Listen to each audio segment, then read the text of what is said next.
All right, about 4 years ago when we moved to our property, we immediately started composting everything that we could. And there's a lot that can be composted. So we took our kitchen scraps, various animal manures, and sawdust, and we turned it into this.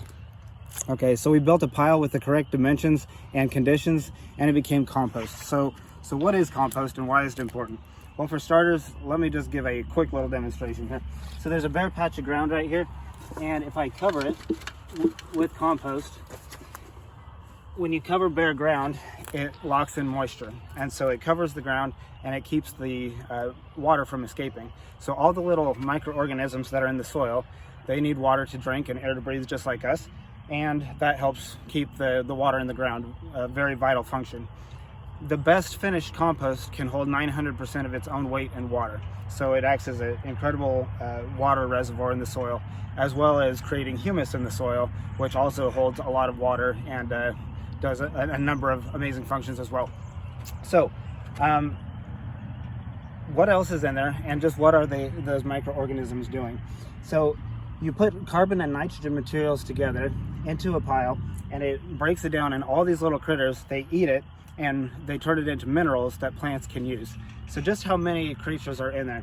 So as hard as it may be to believe, in that one little half bucket that I just put on the ground, there could well be over 100 million microorganisms. That's bacteria, protozoa, microarthropods, comprising tens of thousands of different species, as well as numerous fungi and yeasts and a number of things that we just barely know anything about. So what are they going to do when they hit the soil? Well, they're going to want to find food sources, and one of the main food sources is in the soil is by the roots of trees and by the roots of plants. And so when plants and trees photosynthesize, they make carbohydrates and sugars, and they put them down into their roots. It's called exudates. So they exude them through their roots, these carbohydrates and sugars.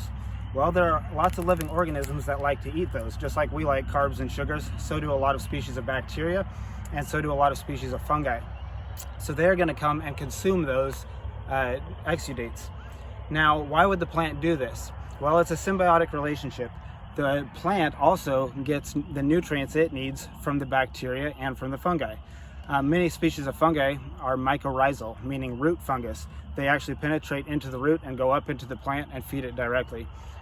As well as the bacteria. When the bacteria eats the carbohydrates in its metabolic processes, it will convert it into nitrogen for the soil. There's a process of mineralization going on, as well as the humification of the soil.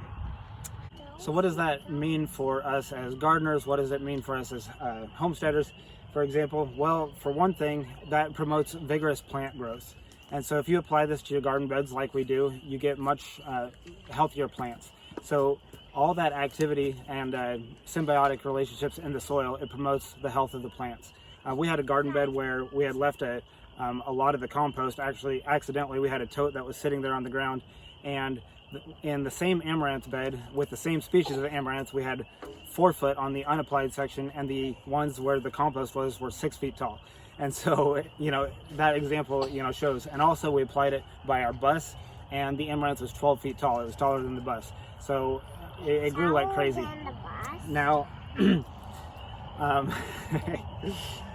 got a little helper down here. All right.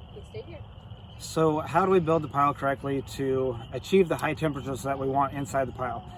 If we pay attention to a few simple key things, we can do it right.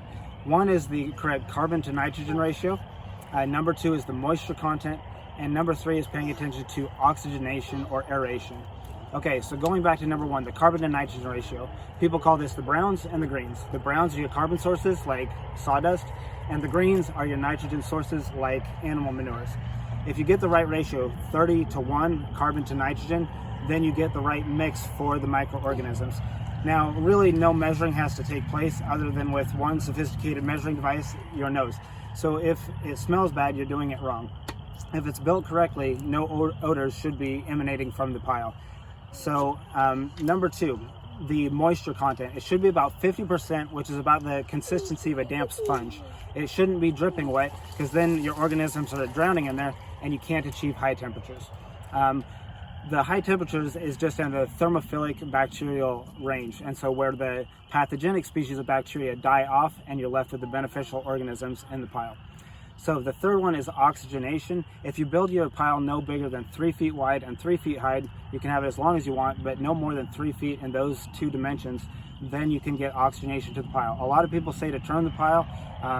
There have actually been studies that indicate that after 30 minutes, the oxygenation remains the same after turning, so it doesn't do a significant amount.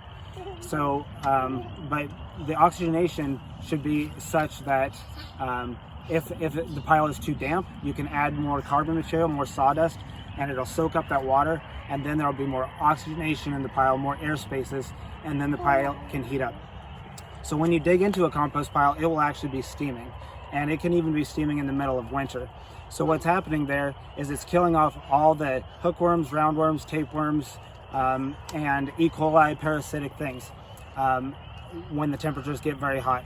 We give ours about 12 months, and we give it time to cool and to cure and let all the saprophytic fungi and other species of bacteria come in and eat it all down.